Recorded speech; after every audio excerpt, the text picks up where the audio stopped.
And the Holy Spirit is marvelously at work amongst them. See, what I think we need to do is read the Bible with fresh eyes. We've got our certain passages we're familiar with. We probably preach on them. So who's going to care for the orphans and widows if we don't? Well, some government commission will be held, and they'll appoint an organization of some sort. Personally, I wouldn't want to be brought up by an organization. I'd have to say that. What children need more than anything else is personal contact. Some of you are denying yourselves a blessing. It's waiting for you. It's not far away from most of you. What are you doing about it?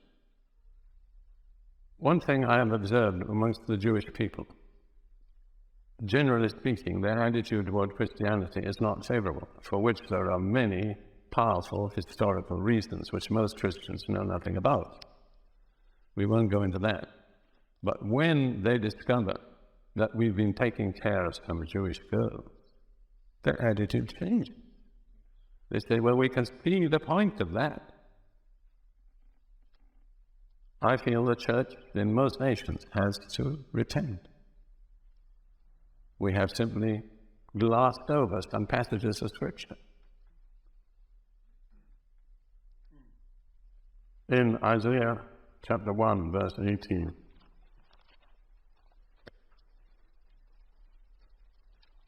I suppose I'll get back to saying Isaiah for please go long enough.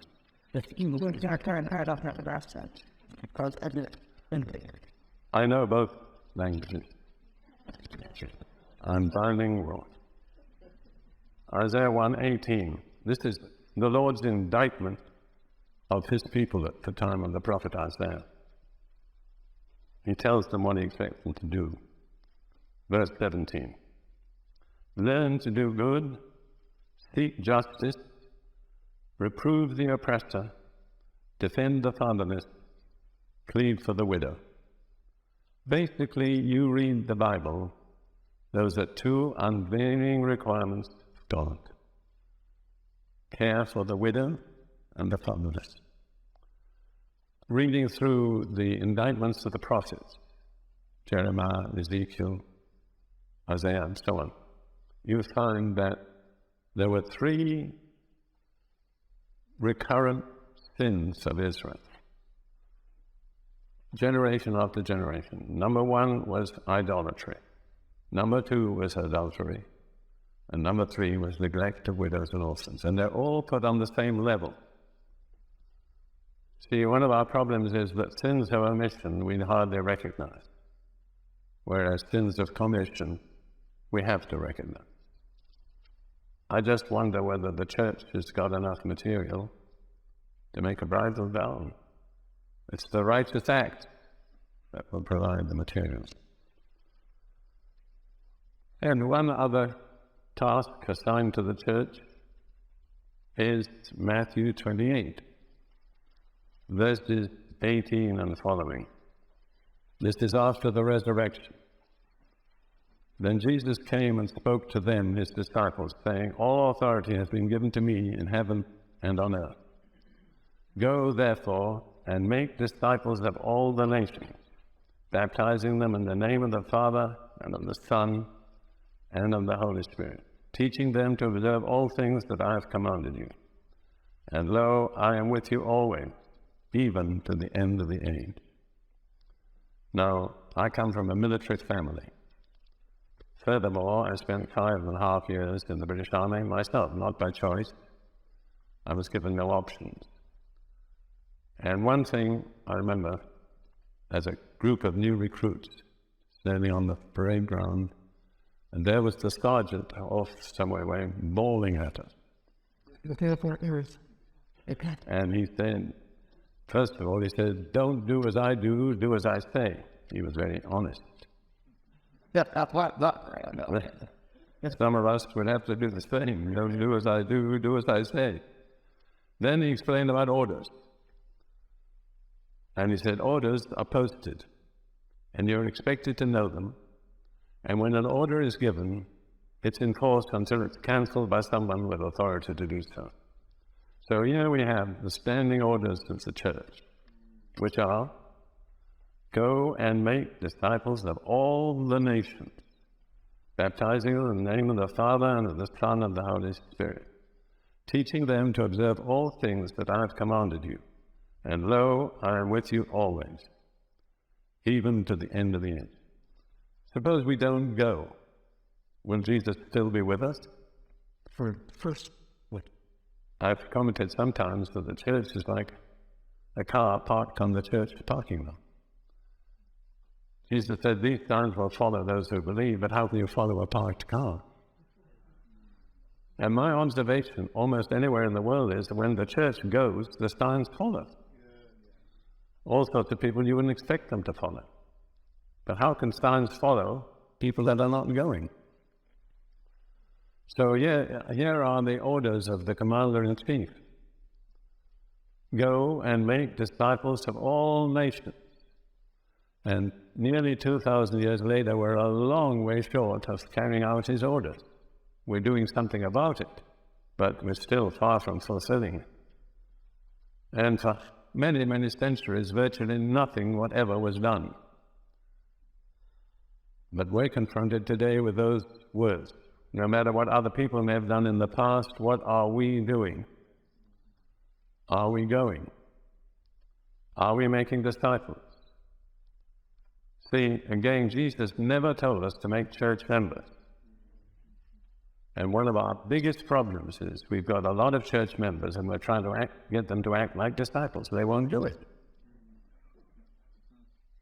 So really, in a way, we don't have the materials to construct the building.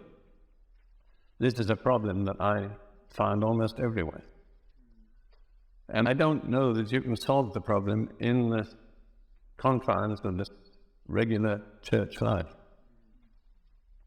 I mean, I have friends who are pastors who are really trying to do it. But I'm not sure that it can be done. If you've got a group of, say, 100 people, and they're just church members, why should they become disciples? You never told me that. You're asking something of me you never warned me about. I have come to think that you have to start the way Jesus started, which is start with disciples. Then you'll get the church members, but it'll be on a different basis. Jesus didn't go for the crowd. Actually, as you know, he went for 12 men, one of whom was unfaithful. The way Jesus did things, generally speaking, is the best. And I want to challenge you again concerning your righteous acts. How much material are you going to have? I would say, really, I've been Pentecostal since I was born again. I didn't know there were any other kind of Christians except Pentecostals. It was a shock to me to discover there were people who didn't speak in tongues. And it was a shock to them, too, when they discovered I did.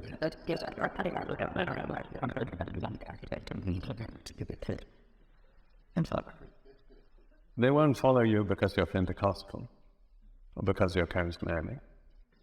They'll follow you if you go. Now, there are many different ways to go. You don't have to put on a pith helmet and walk through a jungle.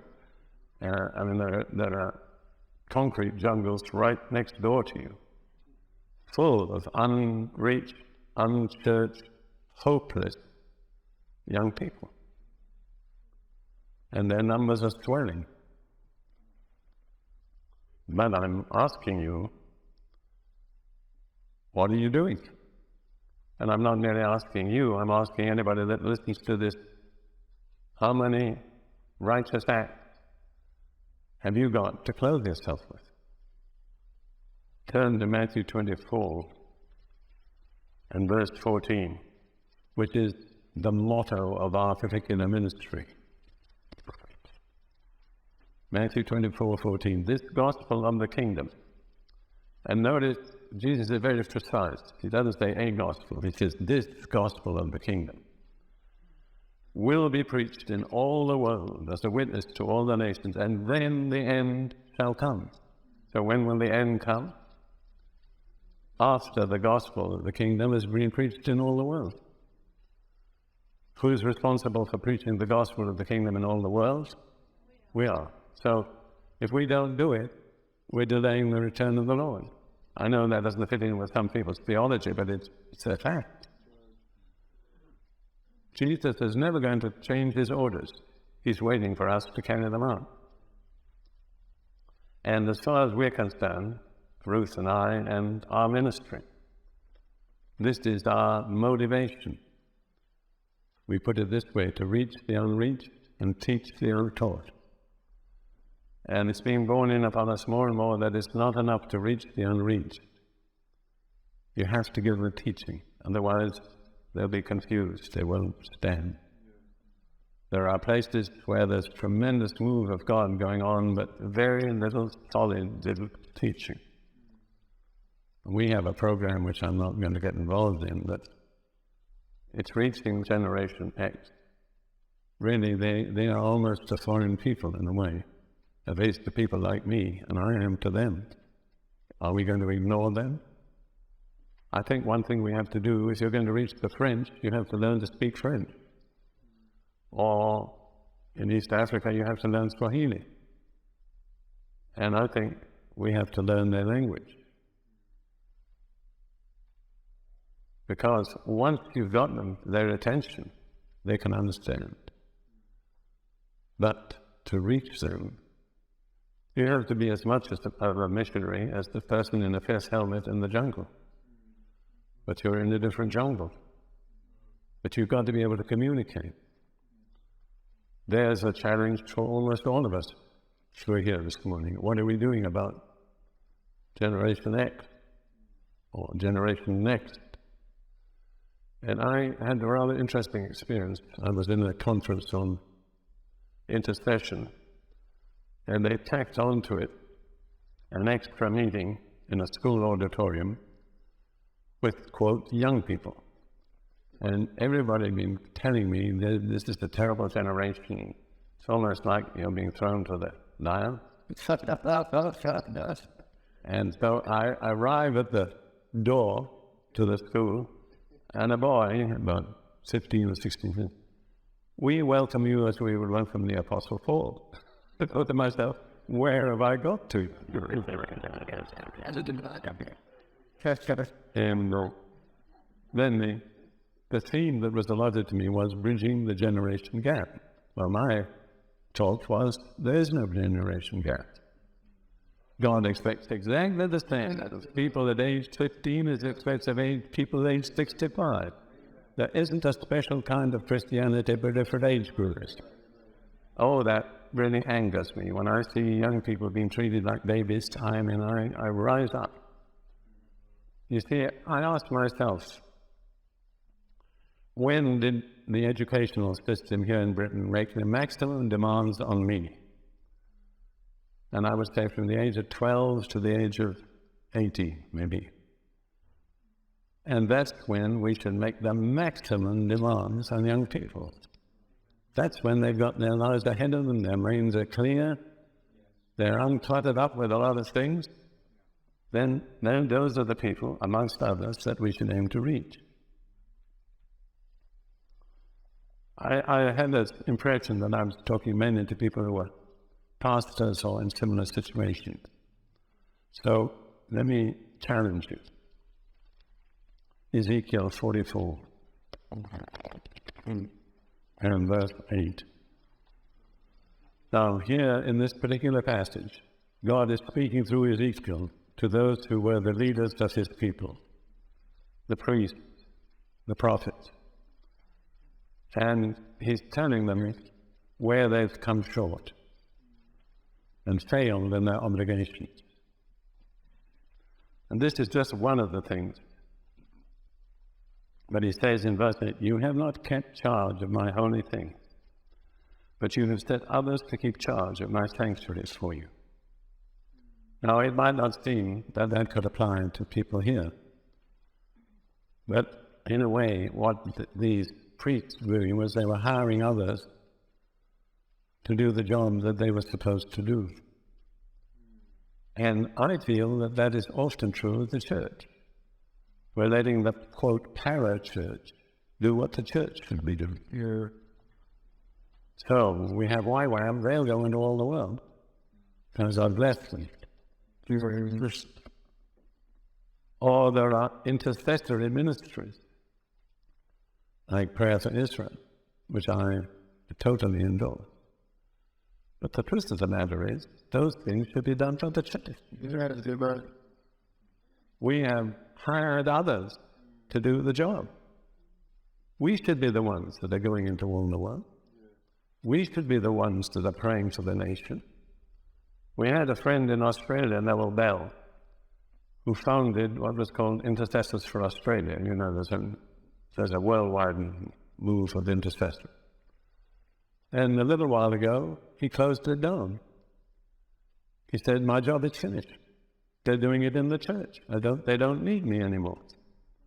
That's real victory. But it isn't true in most nations. It is not true.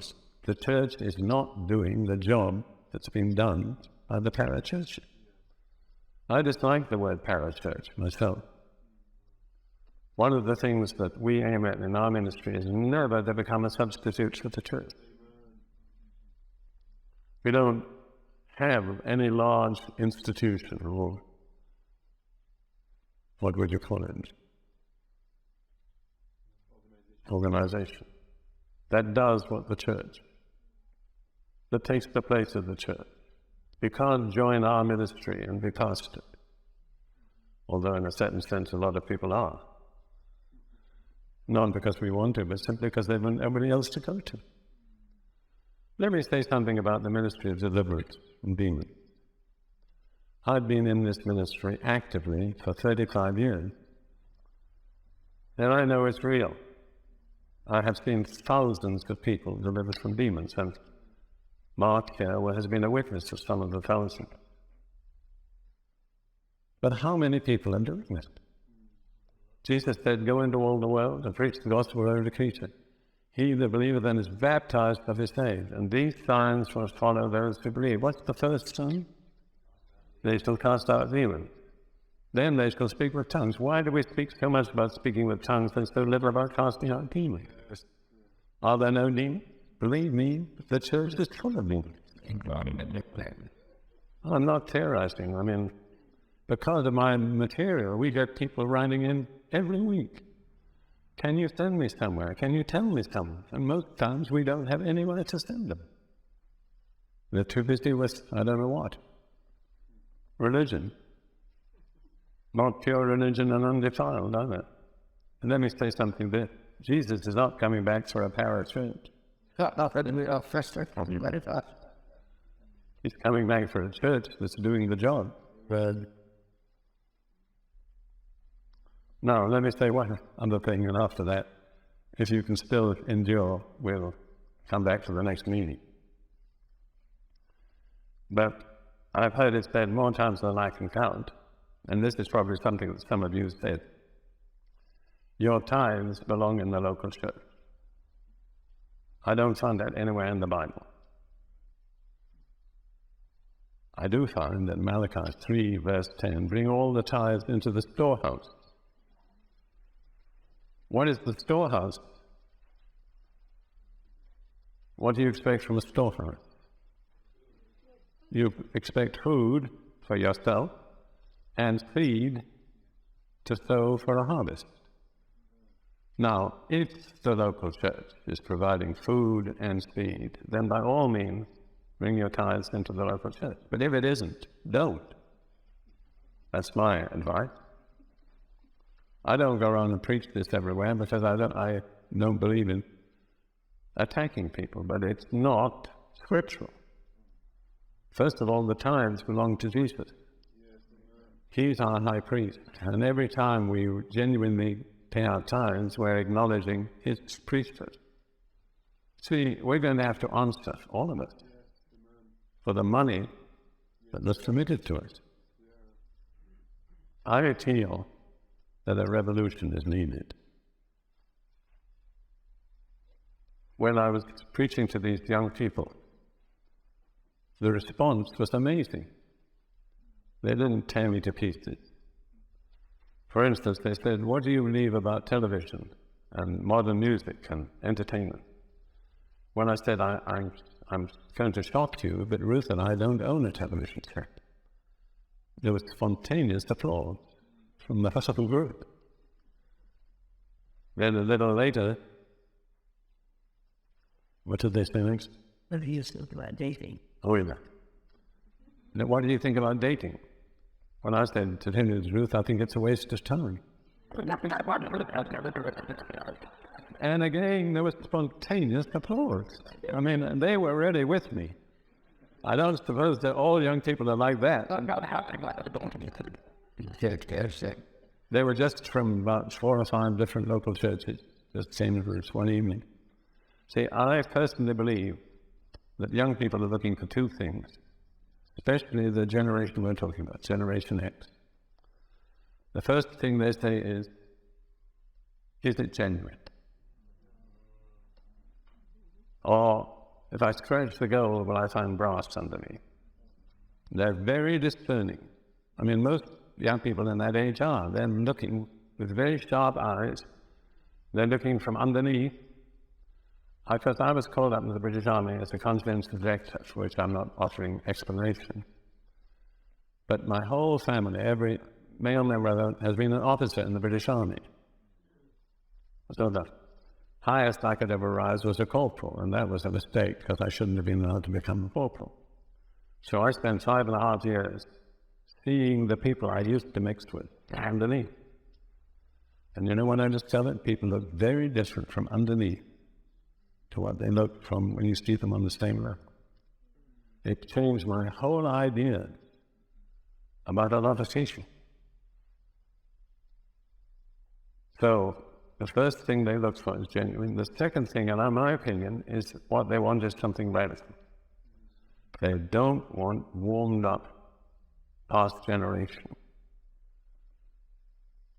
And I believe if we can communicate with them on that basis, they could be the most responsive generation that has appeared for a long while.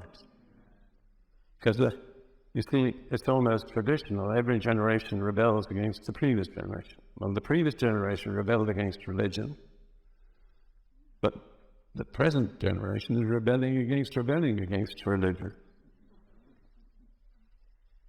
Isn't that right? So,